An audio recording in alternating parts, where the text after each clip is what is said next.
하나님 말씀 보겠습니다. 하나님 말씀 마가복음 1장 29절에서부터 39절까지 말씀입니다. 마가복음 1장 29절로 39절까지 말씀. 다 찾은 줄 알고 제가 말씀을 읽어드리겠습니다. 배당에서 나와 곧 야고보와 요한과 함께 시몬과 안드레의 집에 들어가시니 시몬의 장모가 열병으로 누워있는지라 사람들이 곧 그 여자에게 대하여 예수께 여짜온데 나아가사 그 손을 잡아 일으키시니 열병이 떠나고 여자가 그들에게 수종드니라. 저물어 해 질 때에 모든 병자와 귀신 들린 자를 예수께 데려오니 온 동네가 그 문 앞에 모였더라.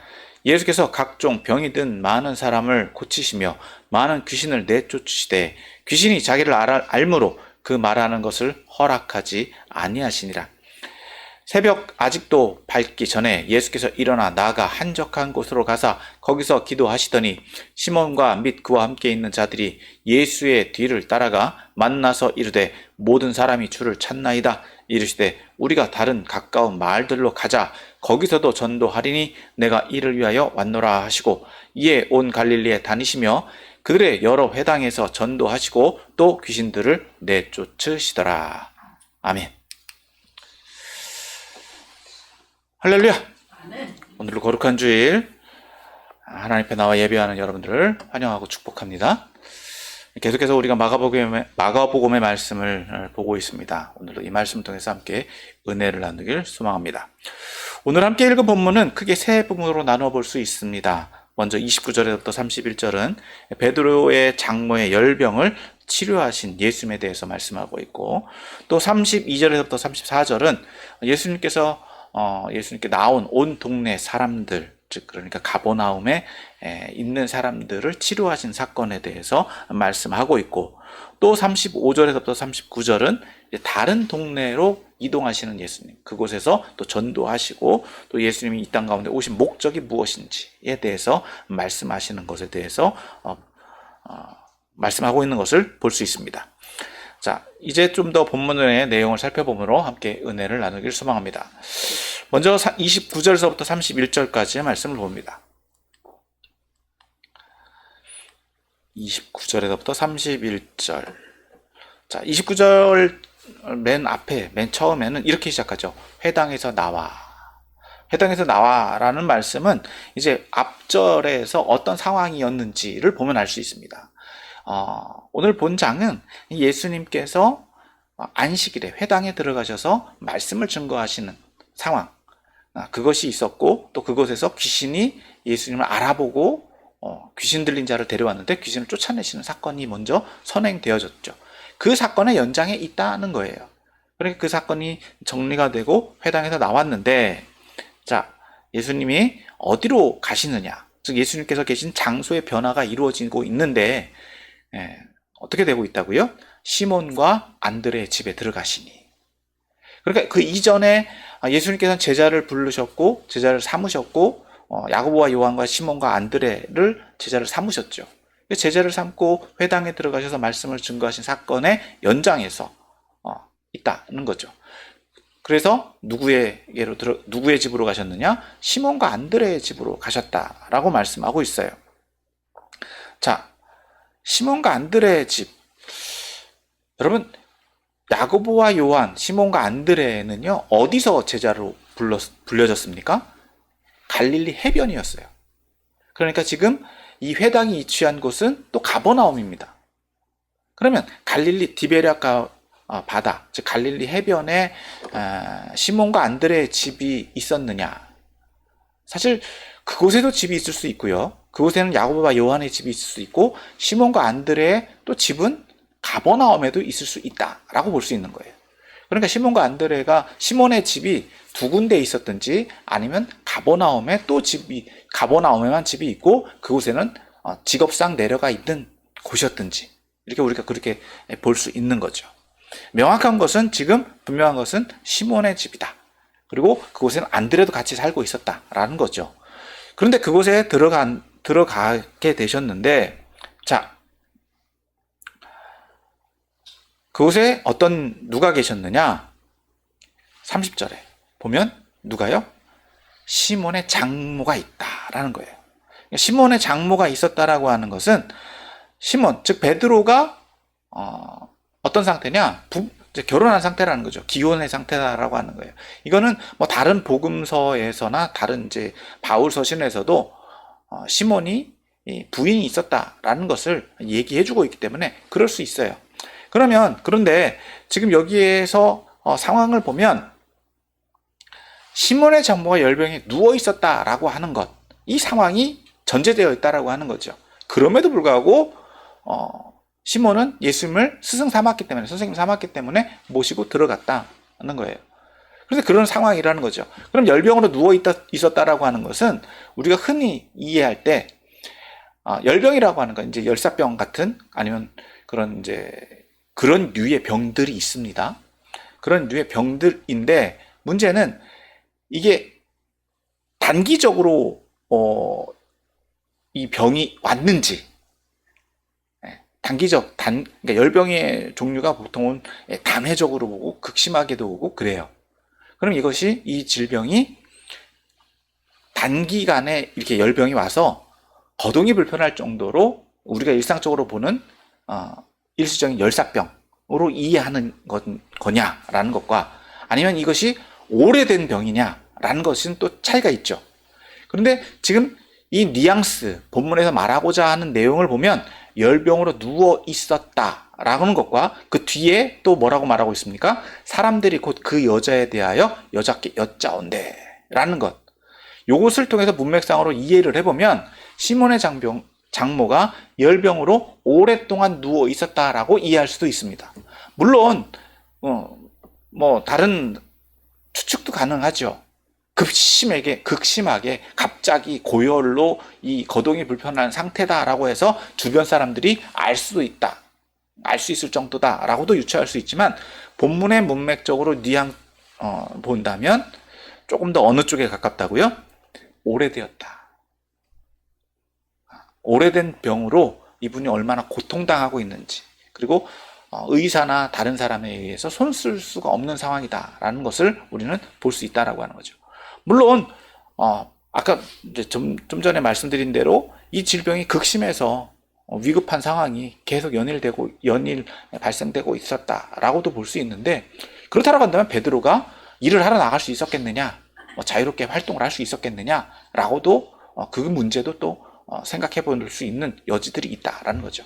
여러 가지 논쟁들이 있겠지만 우리는 어떻게 이해를 한다고요? 열병으로 인해서 오랫동안 누워 있는 상태였다라는 거예요. 그리고 그런 상황들을 누구에게? 예수님께 말씀드리고 있는 상황이라는 거죠. 자, 아직 제자들이나 그 주변 사람들이 예수님이 어떤 분이신지를 몰라요. 지금 예수님을 경험한 거는 단순히 지금 예수님에 대해서 알고 있는 것은 세례를 받으시고 성령이 임했다는 것과, 그것도 그 주변에 있었던 사람들이고, 아직 제자들도 그 상황은 이후에 알을 수 있었던 상황일 수밖에 없는 거고, 단지 지금 제자들도 예수님에 대해서 알고 있는 것은 회당에서 귀신이 예수님을 알아보고 예수님이 그 귀신을 제어하셨던 것, 그것만 제자들이 알고 있습니다. 그러니까 병에 대해서 예수님의 치료의 능력이 있는지 없는지는 아직 몰라요. 자, 그런 상황을 전제로 해서 예수님이 어떻게 행동하시느냐? 31절입니다. 31절, 나아가사 그 손을 잡아 일으키시니 열병이 떠나고 그 여자가 그들에게 수종드니라. 다른 말씀, 다른 어떤 배경 설명이 없습니다. 그냥 예수님은 그냥 일상적으로 어떤 치료의 과정이나 명령이라는 것도 없고, 그냥 예수님이 그냥 나아가셔서 여자를 일으키셨다. 이미 예수님에게는 그러한 영적인 권위, 병을 제어할 수 있는 능력이 일상에서도 넘쳐나고 있는 상황이다라는 것을 우리는 이 본문을 통해서 볼 수 있는 겁니다. 그래서 결과적으로 어떻게 되었느냐? 열병이 떠나갔다. 열병이 떠나갔다는 거예요. 그리고 여자가 그들에게 수종들었다. 장모가 즉시 일어나서 활동을 할 수 있는 상황이 되었다라고 하는 거죠. 그리고 여기서 수종들었다라고 하는 것은 본문의 헬라어적 표현으로 보니까 여러 가지 복잡한 상황들이 있더라고요. 그리고 그 당시 문화적인 것으로 적용을 해보면 이것이 어떤 의미냐, 이제 여러 가지 해석들이 있는데, 수종든다라고 하는 것은 어떻게 보면은 음식을 장만하고 그 옆에서 종들이 음식을 대접하는, 이제 준비하고 서빙하고 음식을 막 이렇게 접대하는 그런 걸로 이해를 하잖아요. 근데 그 당시 문화에서는 여자가 남자에게 이렇게 음식을 옆에서 수종들 수가 없었답니다. 그럼 이 언어는 어떤 언어냐? 이 말의 의미는 어떤 의미냐? 음식을 제공했다. 그것을 좀 과장되게 표현했다라고 하는 거죠. 좀 존경어처럼, 좀 더 높임말처럼 이렇게 표현하고 있다는 거예요. 그러니까 장모가 이 예수님과 함께, 그러니까 시몬과 함께 온 예수님은 물론 제자들, 그리고 그와 함께 하는 이들에게 음식을 제공할 수 있었다라고 볼 수 있는 거죠. 그것을 수종 들었다라고 표현하고 있는 것입니다. 자, 그러니까 결론적으로 말하면 예수님은 회당에서 귀신을 내어 쫓으시고 그 후에 어떤 상황까지도 일어났다고요? 질병을 치료하시는 역사까지 일어났다는 거예요. 자, 그 결과 32절에 보니까 어떤 일이 일어났냐? 저물어 해질 때 모든 병자와 귀신 들린 자들이 자를 예수께 데려왔다. 자, 32절부터 34절의 상황이 이제 앞에 이 두 사건을 통해서 확장되고 있다라고 하는 것을 볼 수 있어요. 앞에서는 다시 한번 정리를 하면 앞에서는 어떤 사건? 귀신 들린 자만 맞죠. 두 번째는 어떤 사건? 질병이 치료되어지는 사건. 그 사건이 지금 복합적으로 일어나고 있어요. 그리고 여기 32절에 보니까 그 시기가 또 언제냐? 저물어 해질 때에. 여기서 저물어 해질 때는 아직 그 가버나움에서의 시간, 하루라는 시간이 연장되고 있는 겁니다. 아침에 회당에 들어가셔서 귀신을 쫓아내시고 점심 때 나오셔서 회당 옆에 이제 회당 주변에 와서 시몬의 집으로 오셔서 그곳에서 장모의 질병을 치료하시고 저녁 안식일이 끝났다는 거예요. 그러니까 백성들이 그 주변에 있는 사람들이 자유롭게 이동할 수 있다는 거죠. 안식일에는 굉장히 이동의 자유가 제한됩니다. 함부로 돌아다닐 수가 없어요. 그러니까 안식일이 종료가 되니까 사람들이 자유롭게 활동을 하니까 이런 사건들이 일어나는 거예요. 앞서 말한 대로 모든 병자와 귀신 들린 자를 예수께 데려왔다는 거예요. 이미 소문이 났겠죠. 그래서 33절 결과적으로 어떻게 됐다고요? 같이 읽습니다. 시작. 온 동네가 그 문 앞에 모였더라. 질병이 걸린 사람이든지 귀신 들린 사람이든지 구경꾼이든지 온 동네 사람들이 그 문, 누구네 집 앞에? 시몬의 집 앞에 모였다라고 하는 거예요. 자, 그리고 이제 34절입니다. 34절. 결과적으로 그 상황에서 예수는 어떻게 하셨느냐? 같이 읽습니다. 시작. 예수께서 각종 병이 든 많은 사람을 고치시며 많은 귀신을 내쫓으시되 귀신이 알므로 그 말하는 것을 허락하지 아니하시니라. 자, 여기서는 두 가지 이 복합적인 사건들이 병행되고 있습니다. 어떤 일이 일어났다고요? 병을 치료하시고 두 번째, 귀신을 쫓아내셨다. 예수님이 하실 수 있는 일이에요.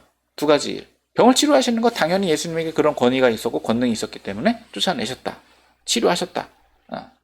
라는 거고. 자, 두 번째, 귀신을 내쫓으셨다.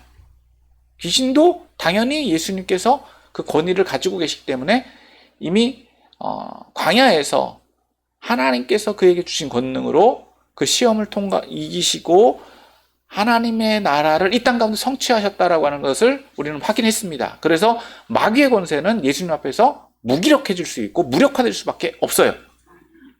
그래서 예수님께서 명령하실 때에 많은 귀신은 쫓겨납니다. 그런데 문제는 여기에 있습니다. 두 번째, 귀신이 자기를 알므로. 자, 여러분 귀신이 예수님을 알아요. 어떤 분으로? 하나님의 거룩한 자로. 그리고 예수님은 그 말하는 것을 허락하지 않으시니라. 자, 귀신이 예수님을 안다고 해서 예수님이 어떤 분이라고 증거하는 것이 유익하느냐, 유익하지 않느냐, 그 차이입니다. 우리말에도 그런 게 있죠. 귀신이 귀신같이 한다고. 그 상황인 거예요. 그런데 그것이 어떤 의미냐라고 하는 거예요. 즉, 예수님에 대해서 영광을 돌리기 위해서 아는 것과, 예수님의 영광을 돌리기 위해서 아는 것과, 예수님이 자기의 존재를 무기력화할 수 있는 공포의 대상, 경외의 대상으로 아는 것과 큰 차이가 있다는 거죠. 자, 귀신이 지금 그러면 예수님을 어떤 분으로 인식하고 어떤 분으로 인정하고 있느냐는 거예요. 앞서 말한 것처럼 예수님을 인정할 수밖에 없어요. 어떤 분으로? 자기를 내쫓을 수 있는 분으로. 하나님의 거룩한 자라고 인정을 합니다. 그런데 그것이 영광 돌리는 거냐? 그렇지 않다는 거죠. 영광 돌리는 게 아니에요. 그러니까 그것은 마귀가, 귀신이 예수님을 인정해도 결코 그것은 예수님에게 유익함으로 돌아오지 않습니다. 다시 말해서 귀신에게 인정받는 게 좋은 게 아니라는 거예요. 그 인정하는 건 당연한 거고 당연할 수밖에 없지만 귀신한테 인정받는다라고 하는 것은 당연한 걸 당연하다고 인정받는 게 내가 잘났어 이렇게 할 필요는 없는 거잖아요. 오히려 그들의 입을 제어하고 그들이 조용히 있는 게 더 유익할 수 있습니다. 왜? 그냥 예수님의 사역을 통해서도 예수님이 누구이신지 충분히 알아요. 오히려 귀신들이 인정하는 것은요, 예수님의 사역을 방해하는 요소가 될 수 있다라고 하는 거예요. 반대하는 요소가 될 수 있는 거예요. 그렇기 때문에 예수님은 그 말하는 것을 허락하지 아니하셨다라고 볼 수 있습니다. 자, 그렇지만 그럼에도 불구하고 다시 한번 정리하면 귀신들은 예수님을 분명히 안다. 어떤 분으로? 하나님의 거룩한 자라는 것으로 인식하고 인정한다. 그겁니다. 그리고 세 번째 우리가 또 볼 것은 35절서부터 39절입니다. 자, 그런 상황의 연장에서 35절 처음은 이렇게 시작하죠. 새벽 아직 밝기 전에. 다음 날이죠. 다음 날. 시간적 배경을 말해주고 있는데 예수님께서 일찍이 일어나셔서 어떻게 하셨느냐? 한적한 곳, 사람들이 없는 곳으로 가셨다라고 하는 거예요. 여전히 새벽에도 그 주변에 사람들이 부쩍부쩍했을 겁니다. 그래서 무엇을 하셨느냐? 기도하시다니. 예수님의 사역의, 즉 사적, 개인적 그 사역의 연장, 그리고 본인을 지키기 위해서고 본인의 어떤 삶의 모습을 보여주고 있다는 거예요. 이건 제자들과 함께 가셨다라고 하면 공적인 사역이 되겠지만 예수님이 지금 개인적으로 혼자 가셨기 때문에 이건 사생활이란 말이에요. 그 사적인 상황에서 무엇을 하셨다고요? 기도하셨다. 하나님의 거룩한 자이시더라도 자신의 사역을 감당하시기 위해서 무엇을 하신다고요? 기도하신다는 거예요. 즉 하나님이, 여러분 늘 말씀드리지만 기도라는 거는요 뭐냐? 내 의견을 내놓는 게 아니라 누구의 의견을 듣는다? 하나님의 말씀을 듣는 거예요. 하나님의 말씀을 청종하고 하나님의 말씀을 묵상하고 하나님의 뜻을 헤아리기 위한 방법이 뭐라고요? 기도예요. 즉 하나님과의 관계를 소통하는 거라는 것이죠. 그래서 예수님은 기도하셨다는 거예요. 누구와 함께 하시기 위해서? 하나님과 함께 하시기 위해서. 물론 당신이 하나님이시긴 합니다. 하지만 인간의 몸을 입고 있으시기 때문에 그 교통의 과정 또한 거부하지 않으시고 그 과정을 충실하게 유지하고 계시다라는 거예요. 자, 그런 상황 속에서 이제 36절은 이렇게 말합니다. 시몬과 및 그와 함께 있는 자들이 예수의 뒤를 따라가. 자, 시몬과 그와 함께 있는 자들도 일어날 수밖에 없죠. 그래서 어떻게 했다고요? 예수를 쫓아가긴 했습니다. 자, 이들이 지금 예수님을 찾아간 목적이 뭐냐는 거예요. 예수님 따라가긴 했어요. 찾긴 했습니다. 그런데 이들이 찾아간 이유가 뭐냐? 37절입니다. 37절 같이 읽습니다. 시작. 만나서 이르되 모든 사람이 주를 찾나이다. 그러니까 예수님을 따라가기 위해서 제자들이 예수님을 찾은 목적은 예수님 따라가기 위해서 한 것이 아니라 예수님 닮기 위해서, 예수님 발견하기 위해서 찾아간 게 아니라 뭘 위해서? 사람들의 의견을 전달하기 위해서 간 거예요. 그러니까 어떻게 보면 예수님을 이용하려고 하는 거죠. 예수님의 필요를, 사람들의 권위, 사람들의 의견을 예수님께 묻고 있는, 그러니까 들어달라고 부탁하는 거죠. 요구하는 거죠. 그 중간 역할을 지금 제자들이 하고 있는 거예요. 자, 그런데 이에 대해서 예수님 어떻게 반응하고 계시느냐? 자, 38절, 39절입니다. 같이 읽습니다.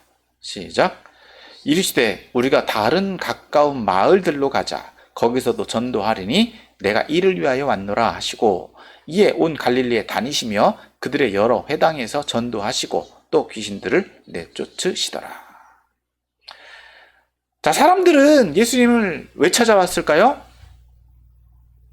앞에 말한 것처럼 질병에서 노인받기를 원하고 귀신에게서 해방되기를 원하는 거죠. 자신들의 문제, 자신들의 염려, 자신들이 해결하지 못하는 여러 가지 일들을 예수님을 의지해서 해결받기 위해서다라고 하는 거예요. 그것을 또 제자들은 알고 있어요. 그 문제를 해결해 달라고. 그런데 예수님은 그게 자신이 해야 될 일이 아니다. 자신이 해야 되는 일은 뭐다? 전도하는 거다. 38절에서 거기서도 전도하리니 내가 이를 위하여 왔노라. 전도가 뭐냐는 거예요, 그러면.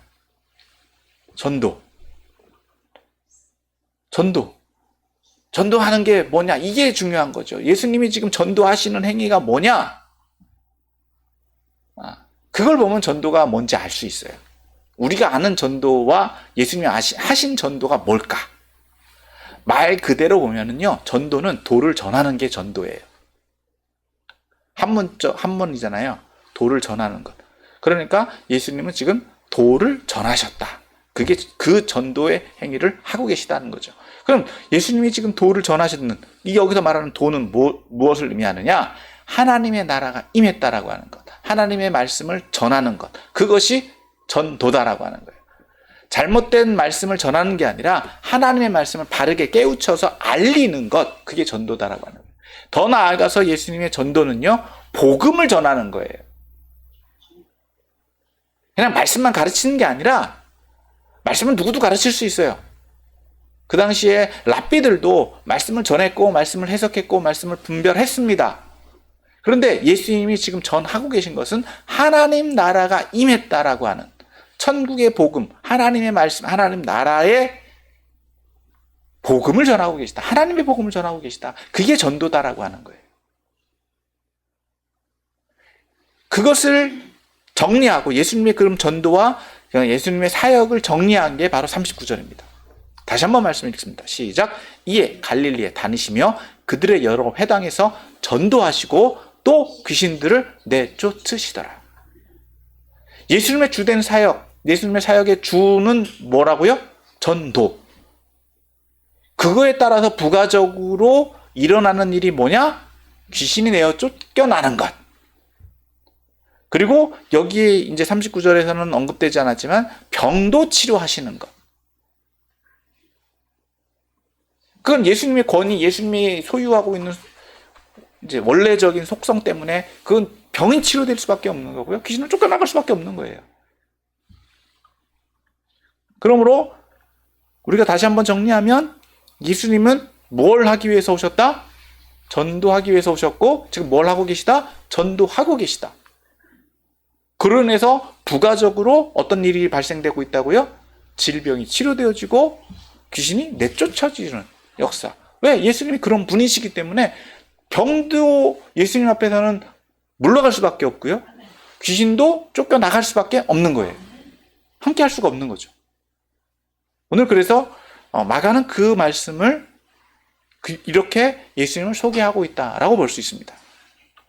자, 이런 본문의 상황 속에서 오늘 저와 여러분들이 적용해야 될 거는 두 가지인 것 같아요. 첫 번째, 우리가 예수님을 왜 찾느냐는 거죠. 오늘 본문에서도 동일한 사건들이 일어났잖아요. 사람들이 예수님 찾아왔어요. 왜 찾아왔다고요? 병 때문에, 귀신에서 노인받기 위해서, 이걸 한마디로 정리하면 자기 문제 때문에 온 거예요. 자기가 해결하지 못하는 어려움 때문에, 감당하기 어려운 문제 때문에 왔다라고 하는 거예요. 물론 그럴 수 있어요. 내가 능력이 안 되면 능력 있는 분에게 부탁하고 능력을 부여받기 원하는 것. 충분히 그럴 수 있습니다. 그렇게 찾아오는 것 좋아요. 그래야 돼요.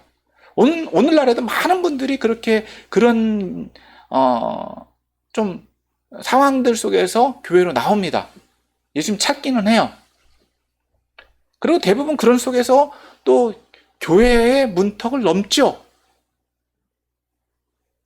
그런데 많은 분들이 그 문제를 가지고 교회만 오는 건 아니에요. 다른 데도 찾아가시더라고요. 예. 다른 데도 찾아가고 다른 데서도 해결을 받아요. 예. 좀 죄송한 표현입니다만 그런 데는 돈이 많이 들어요. 예. 문제 해결받고 나서 무슨 좀 죄송한 표현합니다만 해결비 받는 것처럼 또 써주면 또 그거에 대한 해주는 것처럼 마치 자기들이 뭔가 막혀있는 문제를 풀어주는 것처럼. 그러나 오늘 본문에서는요, 예수님은 그것에 집중하고 계시지 않다라고 하는 거예요. 자, 오늘 우리가 중요하게 봐야 될 것은 베드로의 장모의 열병이 어떻게 치료되어져 있는가라는 거예요. 질병이 있었습니다. 그 문제를 예수님께 아뢰습니다. 예수님이 만지시니까, 가셔서 손을 잡고 일으키시니까 치료됐어요. 그러니까 예수님이 함께 계시면, 예수님을 만나면 치료되는 거예요. 중요한 건 거기 있다는 거예요. 우리가 기도를 며칠 하고 좀 죄송한 표현입니다만 우리도 그런 거 하잖아요. 조금 있으면 이제 수능이 있고 취업하고 문제 있고 그럼 새벽기도 며칠 쌓아야 되고 하고 그런 거 많이 하시죠. 그게 잘못됐다는 게 아니라 그게 전부가 아니라는 거예요. 그거는 세상에서 말하는 것처럼 어느 다른 데에서 말하는 것처럼 자기 공덕을 쌓는 것, 무슨 덕을 쌓는 것, 자기 이력을 쌓는 것, 그런 거지. 그것 때문에 예수님이 치료해 주신 게 아니다라고 하는 거예요. 중요한 건 뭐라고요? 만나는 데 있어요. 누구를? 예수님을 만나는 데 있다는 거예요. 능력 있으신 분을 만나면 해결되는 거예요. 능력 있으신 분에게 못 나가니까 해결이 안 되는 거예요. 능력 있으신 분을 찾기 위해서 우리가 몸부림치는 거지, 능력 있으신 분에게 얼마를 했다, 내가 헌금 얼마를 했다, 며칠간 새벽기도 했다, 며칠간 저녁기도 했다, 며칠간 금식했다, 그게 중요하지 않다. 그거 우리가 표현하고 우리가 노력하기, 우리가 이렇게 바쁜 세상 속에서 살아가는데 우리가 얼마만큼 노력했느냐, 헌신했느냐라고 하는 자기 만족에 불과할 수밖에 없다는 거예요. 좀 극단적으로 표현하면 그렇게 말씀드릴 수밖에 없다. 분명한 것은 오늘 본문에서도 계속해서 우리가 보겠지만은 예수님에게서 치료된 사람들은요, 다른 게 없어요. 예수님 만나면 해결되더라. 그 과정이 쉽지 않은 거예요. 나를 내려놓고 예수님을 정말 어떻게 만나느냐, 그게 중요한 겁니다. 오늘 본문에서도 예수님 앞에 각종 병든 사람들이 왔을 때에 그들이 뭔가 했습니까? 그리고 예수님이 그들에게 뭔가를 요구하셨습니까? 아무것도 없어요. 심지어 여러분, 오히려 오늘 본문에서 보면 누구만 예수님을 인정하느냐? 귀신만 예수님이 누군지 알아요. 앞서 말씀드렸죠. 왜요? 자기의 존재가 위협당하니까. 사람들은 질병에서 치료받았는데도 예수님에게 감사는커녕 예수님을 따르지도 않고요, 오히려 계속해서 자기 문제만 해결해달라고 예수님 앞에 요구만 하고 있어요. 그 내용을 39장, 35절에 이하에서 보면 찾아볼 수 있잖아요. 예수님 새벽에 나가셔서 기도하고 있는데 제자들은 또 찾아와서 예수님 찾고 있어요. 예수님의 예수님이 기도하시는 그 상황을 따라가려고 하는 게 아니라 오히려 자기 문제만 해결해 달라고, 내 문제만 해결해 주세요, 내 상황만 해결해 주세요. 예수님은 이용하려고만 하더라. 오늘날 우리들도요, 예수님 왜 찾느냐는 거예요. 예수님 따라오는 사람보다 내 문제, 내 염려, 내 문제만 해결되면 돼. 그래서 나 부자 됐어요, 나 좋은 직장 들어갔어요, 나 이렇게 됐어요 라고 자랑만 하는 거예요. 예수님을 핑계대고 누구 자랑? 내 자랑하는 거예요. 말로는 예수님 앞에 예수님이 나 이렇게 부자 되게 해주셨습니다, 나 이렇게 좋은 직장 얻게 해주셨습니다, 나 좋은 명예 얻게 해주셨습니다 하지만 정작 예수님 따라 살고 있느냐? 예수님 따라가서 기도하고 있느냐? 우린 다시 한번 돌이켜봐야 돼요.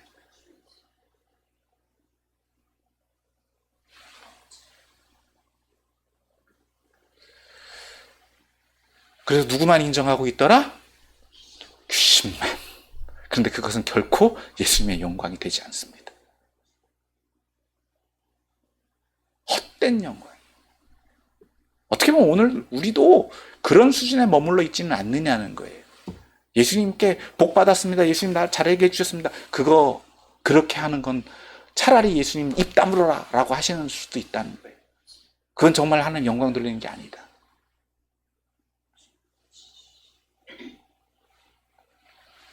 그래서 오늘 저와 여러분들에게 있어서 우리가 중요하게 생각해야 되는 게 뭐냐? 예수님이 이 땅 가운데 오신 목적, 지금 오늘 본문에서 말하고 있는 것처럼 예수님이 중요하게 생각하시는 게 뭐라고요? 전도하는 것. 오늘 본문에서 보면은요, 예수님 그 가버나움에서도 전도하실 수 있어요.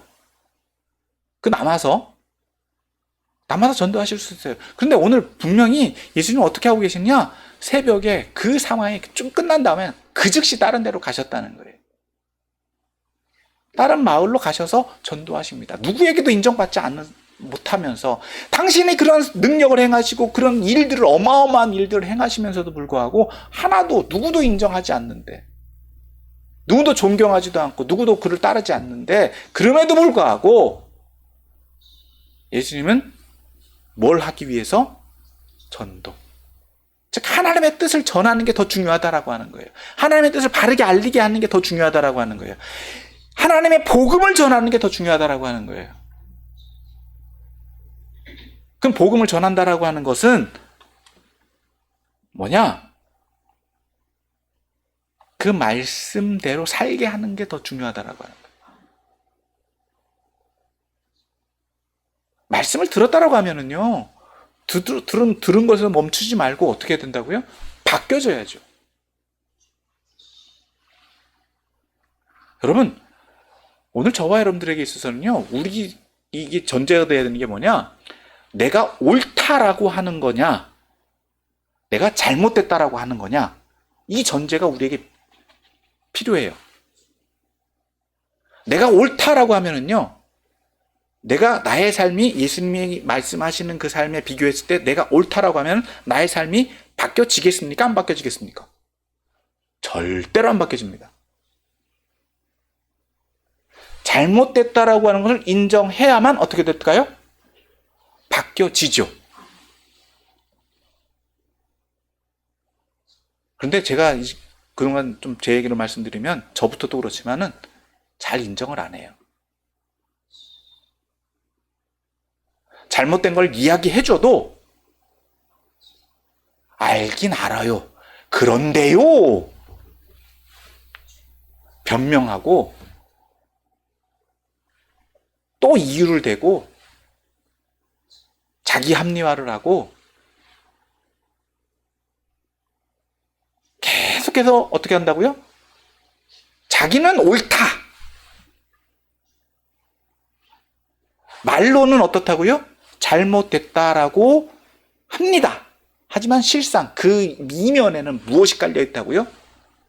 내가 더 옳아. 내가 더 옳아. 그래서 나는 못 바꿔. 안 바꾸는 게 아니에요. 못 바꿔. 말로는 안 바뀐다라고 얘기해요. 아유, 힘들어요, 어려워요.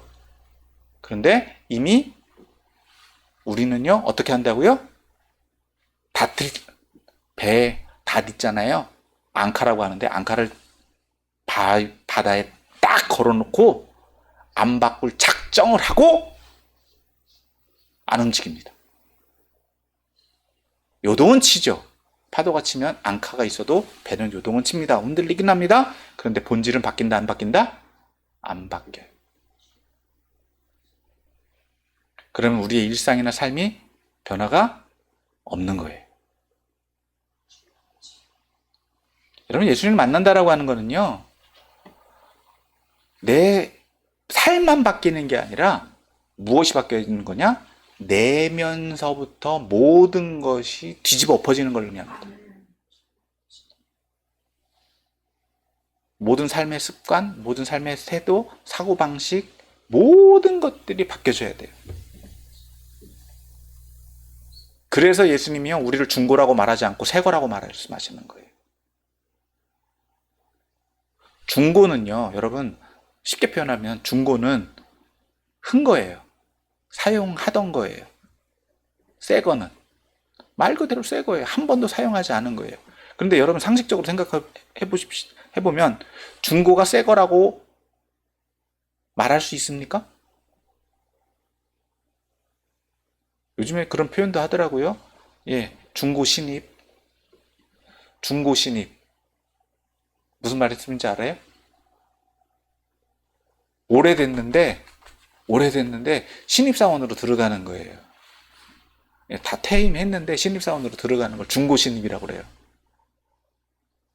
그런데 회사에서는요, 중고신입을 제일 힘들어해요. 왜? 예전 경력을 자꾸 꼰대기질이 나와가지고요, 내가 예전 직장에서는요, 이런 말 하기 시작하면 끝난 거예요. 그건 신입입니까? 중고입니까? 중고죠. 말이 안 되지만 뭐가 우선돼야 된다? 신입이 우선돼야 되는 거예요.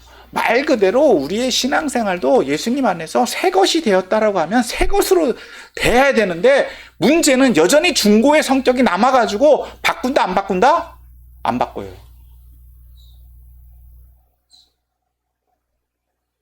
예수님이 바꿔주시려고 했는데 바꿔주셨는데도 불구하고요, 여전히 우리는 쓸어 담아요. 예전 거를 자꾸 쓸어 담아요. 그래서 스스로를 더럽혀요. 여러분, 성경을 보시면 하나님도 이스라엘 백성을 정결하게 하고 새 걸로 만들어주시고 새 걸로 계속 하시는데도 스스로 자꾸 더럽혀져요. 그래서 하나님 진노하시는 거예요. 저와 여러분도 마찬가지예요. 하나님의 심판과 하나님의 진노가 어디서 오느냐? 하나님이 우리에게 충분히 기회를 주셨잖아요. 예수님을 통해서 우리가 새로운 피조물이 되게 하셨는데, 교회도 새로운 존재가 돼야 되는데, 여전히 세상법 따라가고, 세상 기준 따라가고, 세상 어떤 가치관을 따라가서 교회가 그런 세상적인 것들로만 가니까 어떻게 됐다고요? 하나님이 교회가 세상과 같이 타락했다라고 말씀하시는 거고, 심지어 누구도 세상 사람들도 교회가 세상과 다를 바 없다라고 얘기하는 거예요.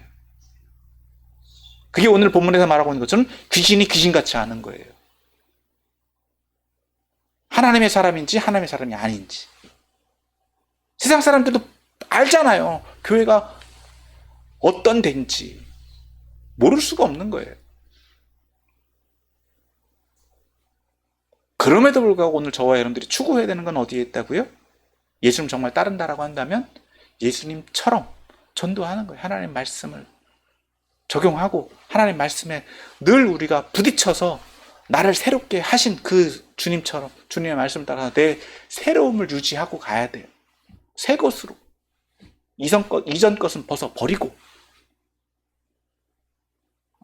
좀 비유적인 표현을 좀 오늘은 많이 하는데, 여러분, 군대에서도요, 이런 게 있습니다. 군대에서는 새 물품이 지급이 돼요. 새 물품이 지급이 되면 그 물품을 계속 유지보수를 해야 돼요. 어떤 상태로? 새거 상태로.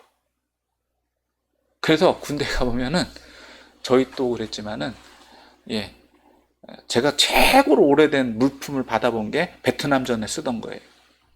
73년도 거. 얼마나 관리를 잘했으면. 새 거예요. 근데 연도는 73년도 산. 그만큼 철저하게 관리를 잘하니까 지금 30년이 뭡니까? 50년이 넘었어도 새 것처럼 쓸 수가 있더라. 주님께서 우리를 거룩하게 하시고 깨끗하게 하신 게 얼마나 가치가 있느냐라고 하는 거예요. 우리가 말로는 그렇게 기도하죠. 죽을 수밖에 없는 우리들. 그 죽을 수밖에 없는 우리들을 우리에게 새로운 삶을 주셨잖아요. 얼마나 큰 은혜입니까? 그러면 귀신이 예수님 인정하는 것보다 누가 새로 산 우리들이 하나님의 영광, 예수님의 영광을 돌리는 게 더 커야 되지 않겠느냐는 겁니다. 그게 합당하지 않느냐는 거예요. 그럼 뭘로 증명할 수 있느냐고요? 삶을 통해서. 삶을 통해서 우리는 증명할 수밖에 없어요. 그런 삶을 살아가다 보면 어떻게 된다고요? 우리에게 그런 성령의 능력과 권능이 임하면 당연히 어떻게 되느냐? 병은 치료되어지고요. 마귀는 쫓겨나가는 거예요. 왜? 그런 권위와 능력을 통해서 부가적으로 병도 있을 수가 없고 마귀도 있을 수가 없으니까. 치료받기 위해서 나오는 게 아니라 마귀에게서 노임받기 위해서 나오는 게 아니라 정말 우리가 추구해야 되는 건 어디에 있다고요? 원론적인 얘기이긴 합니다만 교회의 목적은 바로 여기 있는 거예요. 예수님 만나러 나오는 거.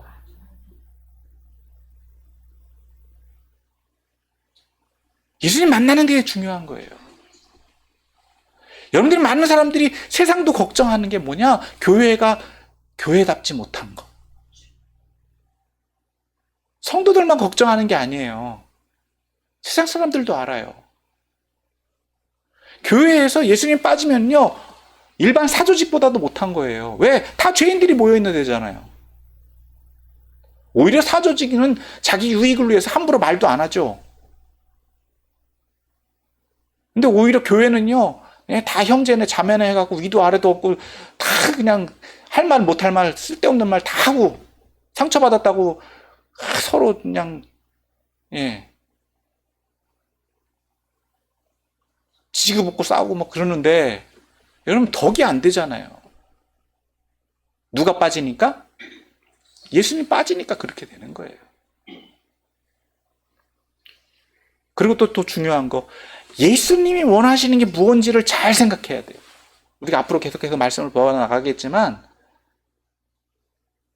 예수님이 원하시는 게 뭔지 우리가 잘 생각해야 돼요. 나머지는 부가적으로 따라오는 거예요. 따라오는 거. 여러분, 그렇기 때문에 우리가 주님 앞에서 지혜로워야 돼요. 정말 하나님이 우리에게 원하시는 게 뭔가? 정말 우리에게 원하시는 게 뭔가? 오늘 본문이 명확하게 말씀해 주고 있어요. 마가복음 오늘 처음 시작해서 예수님의 사역의 중심이 어디 있다고요?